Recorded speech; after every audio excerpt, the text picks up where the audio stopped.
Boker Tov. Boker Tov.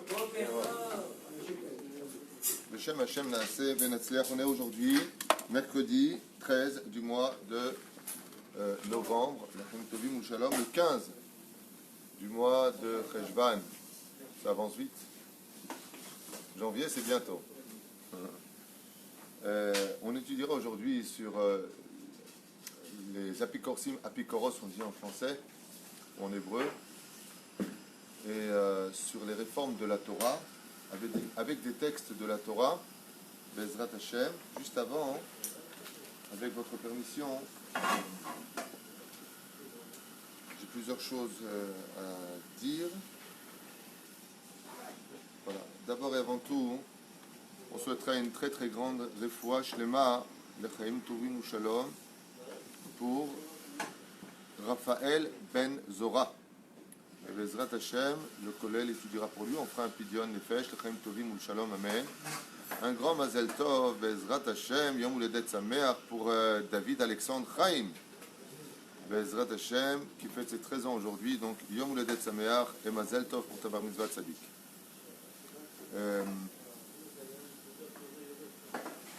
Refoua shlema pour Shlomo Menachem Ben Esther, Anna Elnar et Fanalo, Hatzlacha Gdola pour Jonathan, fils de David, Hashem Varech Oto, Bechol Asher Lo Be'ezrat Hashem Yitbarach.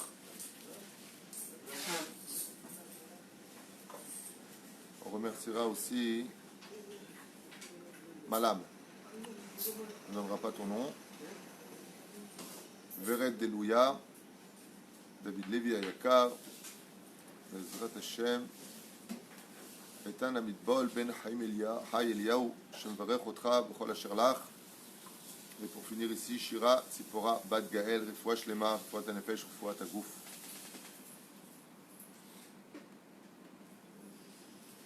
Aujourd'hui, le shiur est dédié pour la réussite de Jonathan Ben Rachel Sarah Layani, offert par sa femme Laetitia Sultan. Arbe Hatzlacha Revacha Vasacha, c'est un très beau cadeau de la part de ton épouse, qui par ce biais-là te souhaite tous les bonheurs du monde.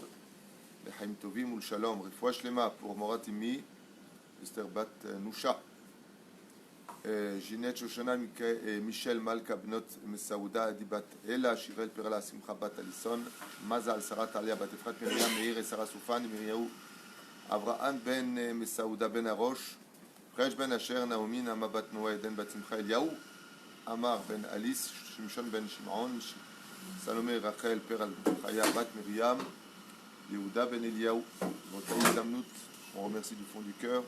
Elou Nishmat Yitzhak Ben Sassia Marcel Bat Rassiba, Ruth Bat Sarah, Blanche Bat Efrat Shirel Sarah Bnot Keren, Jessica Yitzhak Ben Rivka, Eliaou Ben Esther, sans oublier Naomi Bat Sarah. Je crois que c'est Naomi, la maman de Adon Nachon. Esther. Non. Oui, c'est mère. C'est Ruth Bat Sarah. Ruth Bat Sarah. Tu vois? Tu vois? Alors, Ruth Bat Sarah. Ok, zéro. Une grande atzlacha pour vous tous, Bezrat Hashem. Torah Gdosha Ve'ateora, dans Masechet Avot, on nous dit un seder qu'il faut essayer de comprendre.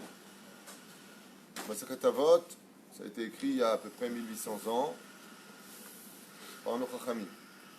Le problème qu'on a, c'est qu'on va expliquer tout de suite, en quelques mots, pour mieux comprendre toutes les divergences d'opinion des réformistes qui veulent réformer la Torah, des libéraux qui veulent instaurer une vie plus plaisante pour eux, des conservateurs qui veulent conserver je sais pas quoi, et puis la Torah dite orthodoxe.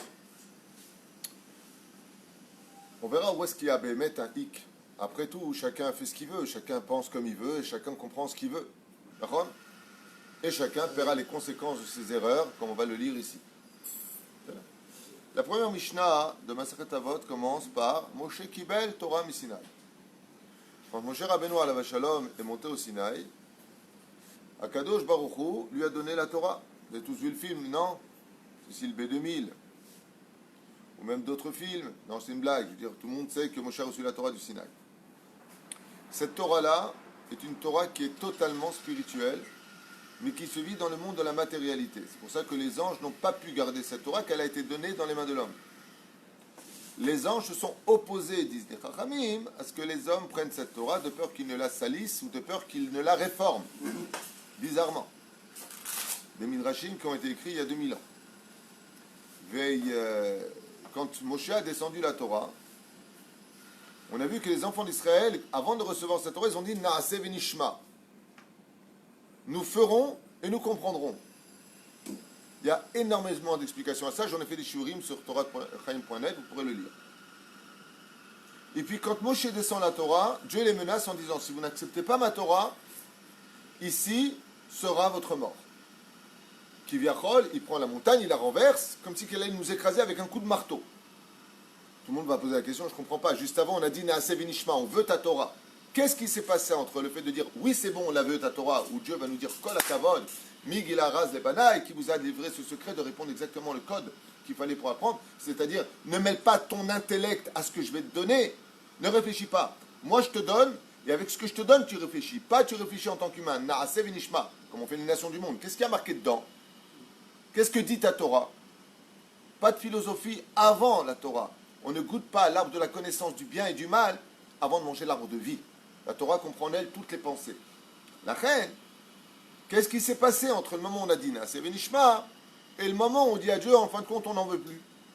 Les Chachamim nous disent que ce qui s'est passé, c'est que quand Moshe il a proposé la Torah, il a proposé la Torah écrite.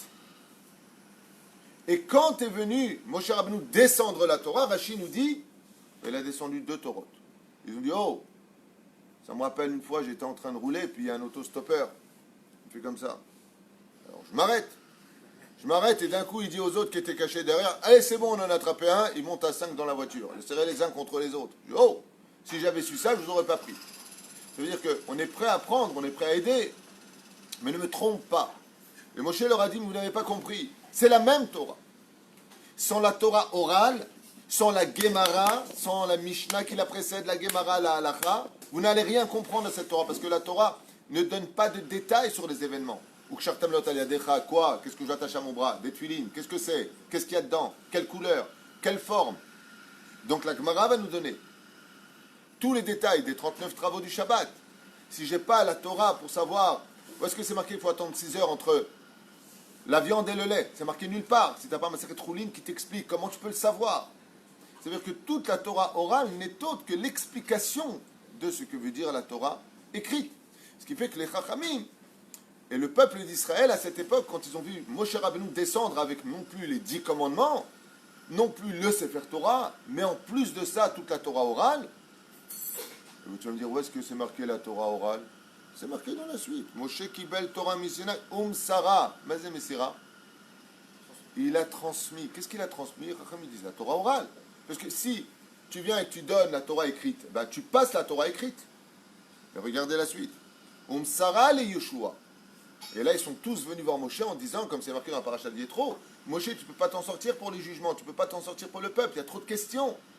Pourquoi il y a trop de questions? Mais quelle est la halacha?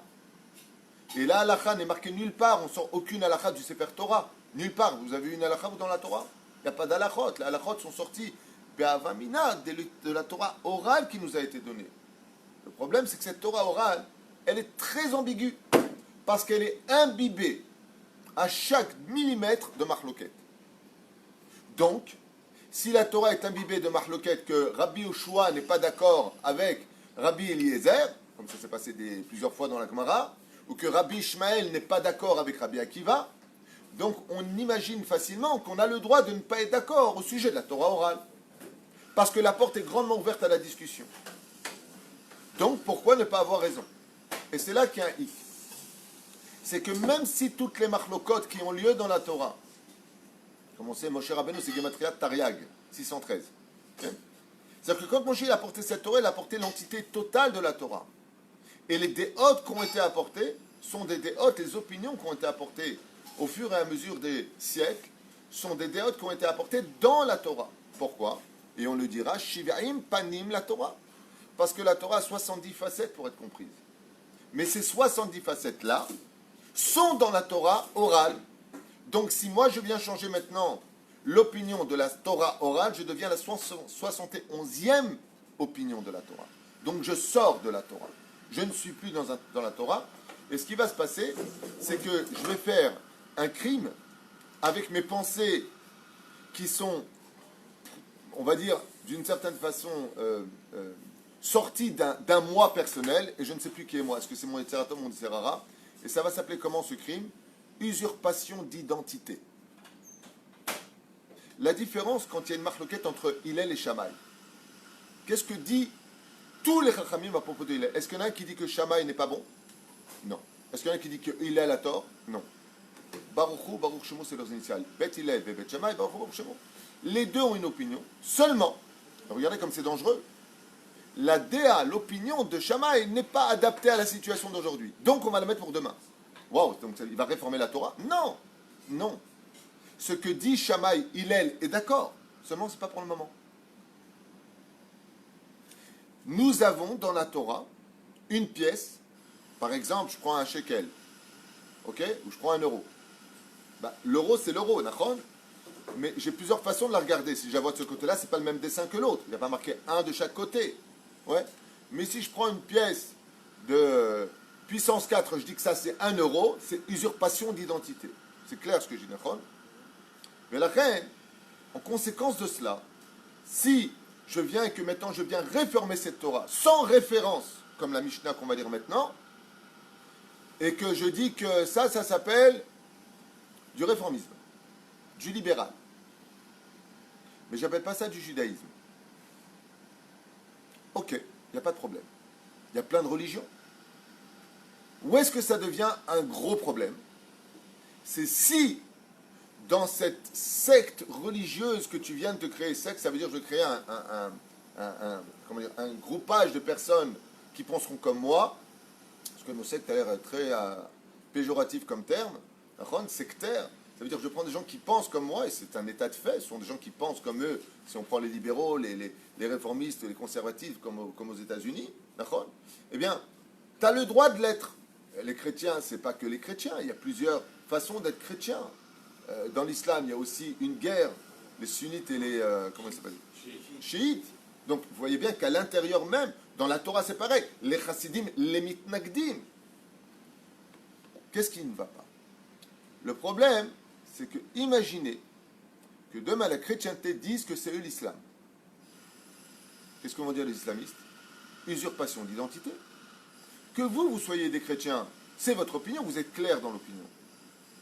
Mais si maintenant, les réformistes, les libéraux, les conservatifs, je ne sais pas comment on dit en français. Comment on dit en français?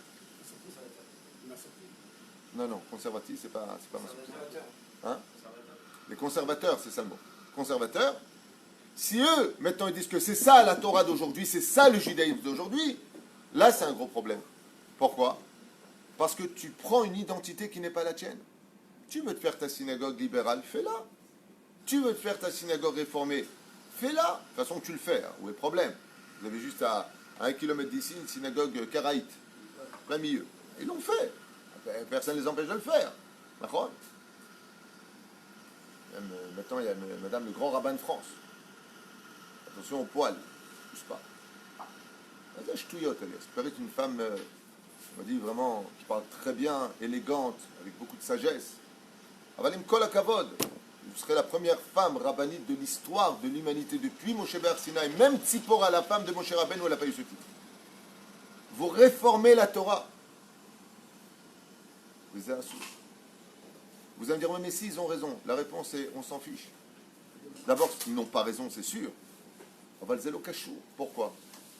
Parce qu'on a un digne de Yuhara en hébreu. Vous savez qu'à Kippour, on tape sur la poitrine. Et je veux dire, pourquoi c'est empreinte d'hypocrisie? Parce que quand tu viens et que tu fais Shabbat à ta façon, d'où tu sors le mot Shabbat? De la Torah. D'accord? Qui t'a dit que Shabbat ça tombait le samedi? Pourquoi tu ne ferais pas un Shabbat le dimanche? Comme Jésus a dit, maintenant Shabbat on va le pousser au dimanche, jour du Seigneur. Ou l'islam va dire on va l'avancer. Pourquoi attendre? Au vendredi. La malo. La malo les kadem, on les acheroto. Pourquoi pas? La réponse est simple. Tu veux le faire. Ne dis pas que c'est ça le judaïsme. Et l'hypocrisie, elle est où? Quand tu vois des femmes libérales qui mettent des tefilines, Mais mon Dieu, cette filine noire que tu te mets sur la tête, d'où tu sors ça? De la Gemara, de la Halacha. Alors pourquoi tu ne fais pas comme c'est marqué dans le Shulchan Aruch? Pourquoi tu ne fais pas comme c'est marqué ici? Depuis quand une femme peut lire la Torah et sortir le Tzibour du Zizmizal Shazman Grama? Une femme ne peut pas sortir les hommes. Comment tu peux toi lire la Torah? Tu as envie de lire la Torah, prends un Sefer Torah chez toi, fais-toi un kiff. Amène tes copines, tu lire la Torah, on va donner une sucette. C'est bien, kol hakavod. Si tu veux faire ton kiff, fais-le. Mais à la synagogue, faire monter des gens, dire une bracha, et puis j'ai une question à te poser. D'où tu sais qu'il faut dire une bracha, c'est marqué nulle part. Asher bachar, banu mikol ami, venatananu atorato, baruch ata Hashem natan Torah. D'où tu sors ça? De la halacha. Cette même halacha, elle te dit assour. Une femme ne peut pas sortir les hommes de la lecture de la Torah, Habibi. Et si c'est ce que tu penses, montre-moi. Ça veut dire qu'en fin de compte, tu fais le supermarché dans la Torah orale que tu dis ne pas reconnaître. Donc il y a un problème d'hypocrisie. Ou plutôt, il y a un problème d'identité. La Mishnah nous dit, Yoshua l'eskenim, attention, ce n'est pas un cours qui attaque les réformistes, les libéraux ou les conservateurs. Ce n'est pas du tout le but. Je m'adresse à ceux qui étudient la Torah, la seule et la vraie, celle qu'on a reçue du Sinaï jusqu'à aujourd'hui. Et on verra dans la Torah qu'il y a eu des usurpateurs d'identité. On va voir comment ça s'est fini pour eux si on a le temps. Alors je finis vite. Yoshua les Ekenim. Yoshua a transmis cette Torah aux anciens. Les Ekenim aux prophètes. Les anciens ont vite donné cette Torah-là à qui? Aux prophètes d'Israël. Les prophètes, mais c'est un chèque Knesset Agdola, la grande assemblée. La grande assemblée, Emamrou. Qu'est-ce qu'ils ont fait? La grande assemblée, d'après vous, à qui elle a donné cette Torah-là? Aux Zougot. Après la grande assemblée, il y a qui? Les Zougot, dont les dernières Zougot étaient il et les Shamaï. Il et les Shamaï ont transmis cette Torah à qui? Aux Tanaïm. 4 générations de Tanaïm. Et aux Amoraïm, les Tanaïm, à qui? On parle de l'époque de Rabbi Akiva jusqu'à l'époque de Rabbi Yehuda Hanassi, Rabbi Yochanan. Ouais. Ils ont transmis à qui? Aux Amoraïm. D'accord? Et eux, après, à qui l'ont transmis? Aux Savoraïm. Ce sont des époques.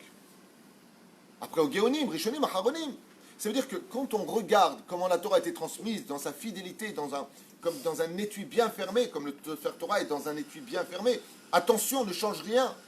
L'otosifum milotigreun, la Torah elle est mima, elle est complète, ne viens rien rajouter, rien retirer. Ce qu'il y a dedans, tu laisses.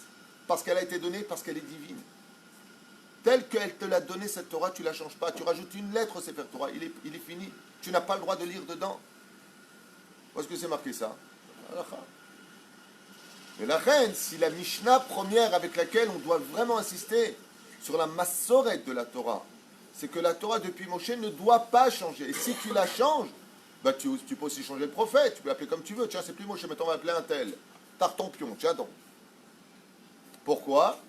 Parce que la Torah nous a été donnée pour être transmise comme un relais de génération en génération et ne la change pas. Le problème qu'on a, parce qu'il y a un problème, c'est que quand viendra Mashiach, sur laquelle d'ailleurs s'est basé le christianisme, eh bien effectivement, la Torah que nous avons aujourd'hui va changer. Le porc qui nous est interdit aujourd'hui, on pourra le manger. Il va se passer un nouvellement de l'histoire. Mais ça, qui peut le faire? Que le vrai Mashiach. Seulement celui qui ramènera les exilés, qui reconstruira le temple, qui réinstaurera les lois du Shulchan Aruch. Et pourquoi? Mais c'est évident, il va apporter, comme dit le Ben Ishraï, la Torah du livre Aleph, la Torah qui parle de l'identité de Dieu lui-même. Mais la reine, il y a un danger. C'est qu'on sait que la Torah ne va pas être réformée, mais la Torah, écoutez bien les mots, c'est très important maintenant, va être dévoilée. Parce que jusqu'à la rédemption finale, à cause de la clipa que nous avons sur nous, nous ne mangeons jusqu'à aujourd'hui dans l'étude que l'écorce réelle de la Torah. Quand viendra Mashiach, nous allons enfin consommer le fruit qui est à l'intérieur. Le vrai goût de la Torah va être dévoilé, comme cette Torah qu'ils étudient dans le Gan Eden. Le mec, il est mort, il a étudié la Torah ici, comme un très très très grand Talmid Chacham, qui nous a quittés, comme certainement Kapara pour le peuple d'Israël, qu'on appelait le Matmid. Le Matmid, c'était un rave de moins de 50 ans, je pense, c'est ça. Alors que le Beth Olamo, il a laissé 7 enfants. Pourquoi on l'appelait le Matmid? Parce qu'il n'a jamais perdu une seconde d'étude dans sa vie. Aya Matmid, ça veut dire il était rigoureux, assidu à l'étude de la Torah. C'est le rave de mon fils, mon grand-fils, à la Yeshiva. Otzrot à Torah. Zohar. Vas-y, Zohar. Ah, Zohar à Torah, pardon. Otzrot, c'est toi. Excusez-moi, je confonds dans vos yeshivot. Une à Jérusalem, une à Bnei-Brak, vous m'avez tué. Baruch Hashem. Vezé Perouch Hadavar. Que, étant donné que l'Atid Lavo, la Torah ne va pas être réformée, mais viendra le Mashiach en disant, regarde, tu vois cette orange que tu as mangée jusqu'à maintenant, tu dis que tu l'aimes, je vais t'enlever. Qu'est-ce que tu fais? Dis maintenant, mange vraiment l'orange. Et les sectes, si vous préférez, les pseudo-religions, usurpateurs de l'identité juive, eh bien, sont venus dire, voilà, moi j'ai t'enlevé les pluchures, voilà le fruit. Voilà une nouvelle Torah, regarde comment on peut mieux la vivre, regarde comment elle va me plaire. Mais la Torah n'est pas venue pour que elle te plaise. La Torah est venue pour que tu lui plaises. C'est à toi de faire tes preuves vis-à-vis d'elle. Alors il y a eu un homme qui a été un des plus grands usurpateurs de l'histoire juive et qui va créer, d'ailleurs, il va être la racine d'une religion qui naîtra beaucoup plus tard, à peu près 2000 ans. Il s'appelle Korach. La question, c'est de savoir, est-ce que oui ou non, on parle ou pas, on pourrait parler avec des gens qui sont là pour réformer la Torah de n'importe quelle manière. Est-ce que ce serait intelligent de le faire ou pas? Il y a eu cette question qui a été posée dans la Torah. Donc, c'est pas moi qui l'écris, je suis là. Et c'est lui qui dit que je traduis comme j'ai envie de le faire. Prenez un livre en français, en anglais, en chinois, et puis traduisez-le comme vous voulez. Vaikar Korach ben Itzar ben Kehat ben Levi Vedatan Vaviram, on parle bien de juifs. Un mec qui s'appelle Korach, qui vient et qui dit, Veron ben Pelet, il dit, moi je suis plus d'accord avec Moshe, Vaïka alou al Moshe ve'al Aaron. Et ils sont venus voir Moshe et Aaron, ils leur ont dit, vous êtes vous des usurpateurs, nous n'acceptons pas la Torah orale. Et le pire, c'est que le combat qui va avoir lieu est une question très importante au niveau de la halakha. Comme le préciseront les Chachamim. Qu'est-ce que va dire Korach? Dis-moi, Moïse, Moshe, Moïse, appelle-le comme tu veux. Si le talit, il est tout bleu, j'ai besoin de mettre un fil qui est bleu. Si on est tout Israël, on a besoin des Kohanim. On est tous pareils, on est tous frères, on doit tous s'aimer. Pourquoi toi, tu as nommé ton frère, Al-Moshe Al-Aaron, Cohen? Tu as fait ça pour ton bien personnel, hein, vous les rabbins. Bizarre. Hein, comme quoi que l'histoire ne fait que se répéter bêtement. Et Korach n'était pas bête. Le problème, c'est que lui, il connaissait toute la Torah. Il fallait se mesurer à lui, quand même. Mais Moshe Rabbeinu alav shalom, il sait de quoi on parle. Regardez bien dans la Torah. Vaishma, Moshe vaipol al panav. Il est tombé sur sa face. Rien n'a fait tomber Moshe. Ni la faute du veau d'or, ni le lashon hara sur Eretz Israël, ni les 40 ans dans le désert, ni de ne pas rentrer en Israël, mais face à un réformiste, vaipol Moshe al panav. Il a dit ça, c'est le summum des catastrophes. C'est pire que tout. C'est la mort du peuple d'Israël. Rien ne peut nous tuer, ni les fours crématoires, ni le couteau de la Kedat Yitzhak, du sacrifice de Yitzhak, ni la mer quand on a jeté les premiers-nés juifs dans l'océan. Rien ne peut nous tuer. Aval, quelqu'un qui au nom de la Torah vient usurper l'identité de la Torah et dire que c'est ça la Torah, vaipol Moshe al-Pana. Là, boum, Moshe dit, waouh. Pourquoi? Parce que c'est horrible.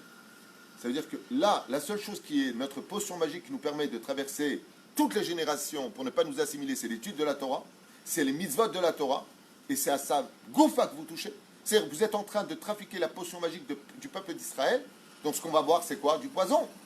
Donc le peuple d'Israël peut mourir à cause de ça. Vaipol Moshe al panav. Vemaï daber al korach ve'el kol adato, les morts. Et il va leur parler. Donc, dans la Torah, c'est bizarre. Il y a un dialogue ou pas entre le rabbin et les réformistes? Oui, t'as tout. Daber el Korach. Il a parlé à Korach. Mais quel est le dialogue? Ve'al kol adato les morts. Boker yodea, ve'yodea Hashem et asher lo ve'et akadosh ve'ikri vela. Eh bien, nous verrons demain matin, il lui dit, qui Akadosh Baruch Hu Be'etzem a choisi? Et pourquoi tu dis pas, espèce d'usurpateur, il y a chakran, tu es un menteur? Et on verra qui Dieu a choisi. C'est pour cela que la réponse de l'apikoros, qu'on appelle l'apikorsi, dans la Gemara de Sanhedrin 90, c'est quoi? En lo chelek l'olam haba. Ça veut dire que les problèmes, tels qu'on les voit ici, Dieu les a reportés sur qui?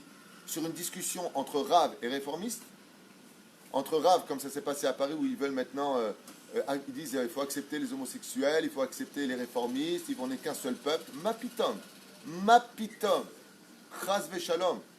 J'ai entendu d'ailleurs que le président Guy Margui, comment il s'appelle, Mergui avait très très bien répondu, que Dieu le bénisse pour ce qu'il a fait. Charcor, très très bien répondu. Alors on dit on n'est pas des curés, oh, si vous arrivez. La Torah c'est la Torah, la halacha c'est la halacha. Charcor, tu auras un grand salaire pour ça, tzaddik. Mais regardez dans la Torah, Moshe Rabbeinu, il parle en réalité négociation entre Korach et lui, où il remet devant Dieu. Il dit ça peut se régler que devant Hachem. Les libéraux, les réformes, il n'y a que Dieu qui peut vous occuper de vous. Pourquoi? Hein? Il va s'en occuper.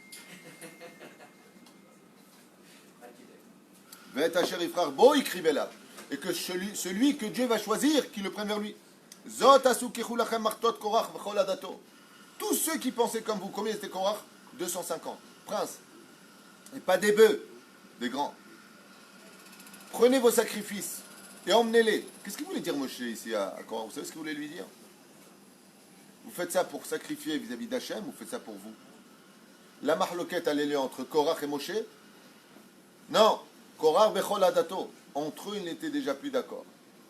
La façon de réformer la Torah, ça a déjà créé des divisions entre eux. Pourquoi? Parce qu'on se bat en son nom.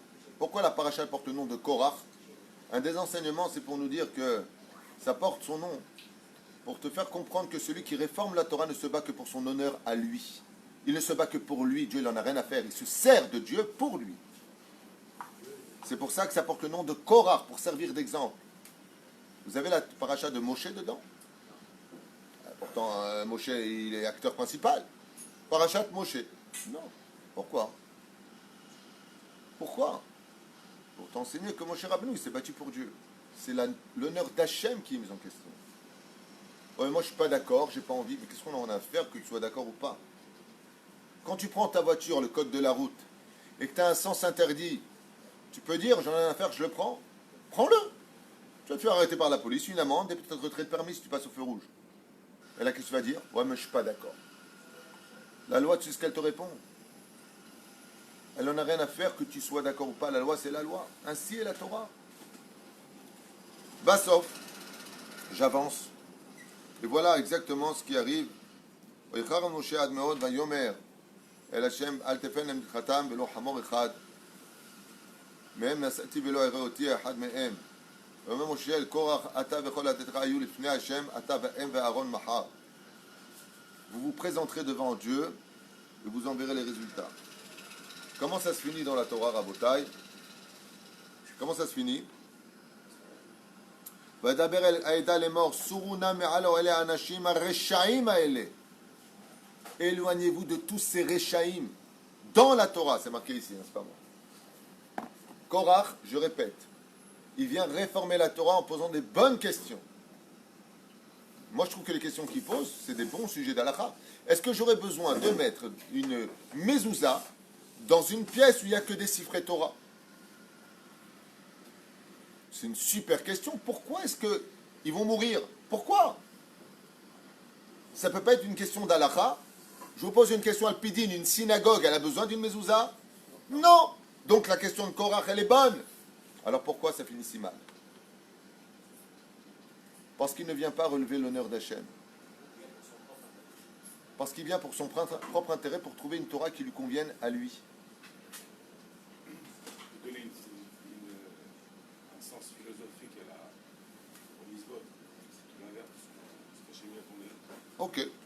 D'accord. Et voilà ce que nous dit maintenant la Torah, comment ça finit. Et la terre s'ouvrit. Okay? Ou patsta adama et pia. Ou bala'a otam. Est-ce qu'il y a eu un dialogue entre Moshe Rabbeinu, le rabbin, et les réformistes de cette époque? Aucun dialogue. Il leur a simplement dit, Vaïpa Moshe al-Panab, ça veut dire, Moshe il a peur de aucune situation. Aucun pogrom ne lui a fait peur. Le peuple d'Israël traverse tout. La seule situation où Moshe est tombé par terre, il a dit, Dieu, ça c'est pas pour moi. Il n'y a que toi qui peux régler ça. C'est la mauvaise foi. C'est si les gens qui nous veulent du mal se font passer eux pour des rabbins alors qu'ils ne le sont pas. qui viennent réformer la Torah, qui viennent changer notre Torah. Et la reine qui est au disait Korach est avalé lui et tout son camp. Et les 250 sont brûlés de l'intérieur. Waouh! C'est extrêmement dur. Ça, c'est la réponse de la Torah, et vous en avez beaucoup d'exemples comme ça. Mideoraita ou Miderabanan. On a vu que la Torah a été transmise intégrale comme un relais à remettre de génération en génération. Avec, dans cette Torah-là, ne la réformez pas. Si tu réfutes la Torah orale, comme qui? Il y a une secte qui est quand même assez honnête, il faut dire la vérité, c'est les Karaïtes. Ce que j'aime bien chez les Karaïtes, c'est qu'eux n'acceptent pas la Torah orale, mais ils ne l'acceptent pas du tout. C'est-à-dire que Shabbat commençait chez les Karaïtes, tel que c'est marqué dans la Torah. Les pauvres. Ils passent Shabbat dans le noir, vous êtes au courant. Il n'y a pas de lumière chez eux. Beyom Shabbat, lo tevaharu bechol mojvotechem. Il n'y aura pas de lumière dans vos demeures. Donc comment un Karaïte il fait son Shabbat? Tel que c'est marqué dans la Torah. Sauf si c'est son anniversaire, il peut au moins allumer des bougies. Donc comme il y a marqué il n'y aura pas de lumière, eh bien, il n'y a pas de lumière chez eux. Et toutes ces opinions-là vont se créer au fur et à mesure d'une révolte vis-à-vis de la Torah pour la réformer. Et cette révolte, comme les Tzedukim, les Baïtoussim, qui existaient déjà à l'époque des Tanaïm, des Bichla à l'époque du Temple, mais c'était déjà à l'époque des Zougot quand ils ont été créés, okay, vont venir avec des opinions, les Shem Shamaïm. Vous verrez dans la Torah que les Tzedukim, quand ils venaient par exemple pour lutter avec l'esprit contre les Rabbanim, ils venaient les Shem Shamaïm. Il y en a qui faisaient tchouva. Il y a même un Tzeduki Echad qui est venu dire à propos de telle et telle chose au Beth Amikdash, et ils lui ont jeté des trogim sur lui. La Gemara elle pose et dit pourquoi des trogim? On veut dire que lui il était venu vraiment pour comprendre la Torah. Tu as le droit d'être libéral au niveau de ton esprit, mais si tu viens poser des questions en disant pourquoi et comment, mais d'en faire une politique de vie et de dire moi je n'accepte pas ce que disent les barbus, les rabbins, là, les orthodoxes, parce que maintenant nous aussi on fait partie, on est au même niveau maintenant, ils mettent les libéraux au niveau des orthodoxes. Il y a les orthodoxes et les libéraux. Non, il y a les orthodoxes et les usurpateurs d'identité. C'est pas la même chose, il ne faut pas avoir peur des mots. Maché émet, émet. La Torah n'appartient pas au monde libéral, ni aux réformistes, ni aux conservateurs.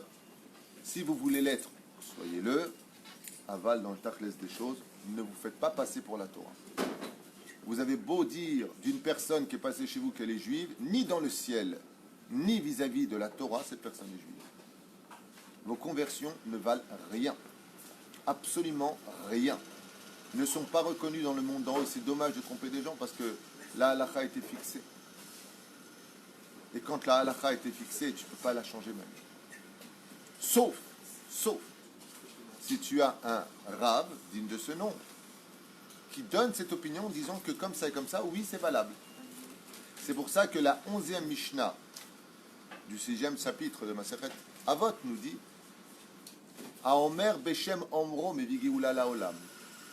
Celui qui apporte les références des livres qui sont derrière et qui dit voilà pourquoi je vais te montrer que la halakha est comme moi. Regarde, j'ai sur qui me baser. Le Rav Moshe Feinstein, le Rabbi de Lubavitch, le Rav Shach, le Rabbi Nachman de Breslev dans son livre. J'ai sur qui compter. J'ai un Rav qui est derrière moi. Alors il est évident que Amalek ne s'installera pas. C'est pour cela que les Chachamim nous disent Aseh lecha Rav, ukne lecha chaver tistalek min hasefer. Si tu veux t'éloigner du mal, il faut que tu aies un Rav. Même un religieux dans ce monde qui n'a pas de Rav. Nos sages nous ont déjà écrit depuis très longtemps à Satan ou à Rav. Quand vous fréquentez une personne qui vient parler de Torah, que cette personne n'a pas de Rav, je vous donne un conseil d'ami. Fuyez sa Torah. Elle vient de lui et elle n'est pas les Shem Shamaïm. Zebadouk umnuse. La fin de ce shiur n'a pas été là pour salir. Qu'on se comprenne bien quand même. Je ne suis pas venu salir ni les libéraux, ni les réformistes, ni les conservateurs. Pour une simple et bonne raison, ils ne m'intéressent pas assez pour que je fasse un cours pour eux. Je suis venu parler à mes frères juifs qui ont compris que la Torah était une Torah de vérité et que la Torah de nos pères doit être perpétuée jusqu'à la venue du réel Mashiach. C'est-à-dire, eux, pourquoi ils ne m'intéressent pas? Pas parce que je ne les aime pas. En tant que juif, s'il y en a parmi eux des juifs, je les aime. Leur opinion, je ne les aime pas, c'est sûr. Mais mon but, c'est de protéger des juifs qui pourraient tomber dans le panneau en disant « Elle parle bien, monsieur le rabbin, madame la rabbin. » Non, tombe pas dans le piège. Parle bien. Korach aussi, il parlait bien. Il y a en Thaïlande aujourd'hui un gourou qui a mis tout le pays à ses pieds. Parce qu'il parle très bien aussi. C'est pour ça que Moshe était bègue. Une des raisons pour lesquelles Moshe n'arrivait pas à parler qu'il était Harel Sfataim, c'était pour ne pas qu'on dise de lui que c'était un très très beau orateur ou démagogue ou tout ce que tu veux. S'il a su embrouiller le peuple. Comme moi d'ailleurs. Vous entendez mon français, il n'est pas très riche. Je n'ai pas de richesse au niveau de l'esprit. Je ne sais pas ce que je dis les Shem Shamaim. Et je le dis avec des références. Ce que je vous ai lu, c'est marqué dans la Torah. Allez acheter le livre. Hein. C'est un des livres les plus achetés au monde et certainement des plus mal compris apparemment. Les choses soient claires. Je m'adresse à mes frères juifs. Ne tombez pas dans le piège de rentrer chasvé shalom dans une église. Sina église, je ne sais pas comment on peut appeler ça, réformiste, libérale ou conservative. Hachem Ishmael Virachem, c'est strictement interdit. N'achetez pas votre conscience en disant, en tout cas, eux, ils sont sympas. Tu vois, je suis avec Christine, bon, viens, on va chez les conservateurs, on va chez les libéraux, on va aller chez les réformistes. Eux, ils vont t'accepter, pas comme les juifs là-bas. Baba, t'as raison. Tu peux acheter autant de billets de Monopoly que tu veux et croire que t'es un multimilliardaire. T'as juste du jeu dans les mains. Mais quand il faudra passer à la caisse, tes billets ne vont pas pouvoir te permettre l'entrée au Gan Eden. La Sechet Sanhedrin, ce n'est pas de moi. En lo chelek la olam haba. Des billets de Monopoly, il y a marqué 500 € dessus aujourd'hui. C'est juste des billets de Monopoly. Tu peux croire que tu as acheté du Monopole avec. Lotov lecha tzadik. La conversion doit passer par un beddin. Que date Moshe Israël, non pas par des barbus qui veulent s'approprier des droits, mais par une Torah qui nous a été donnée de génération en génération pour, Baruch Hashem, préserver l'assimilation et rester dans la fidélité des lois divines qui sont beaucoup plus intelligentes que toi et beaucoup plus élevées que tout ce que tu pourrais imaginer. Baruch Adonai Olam Amen.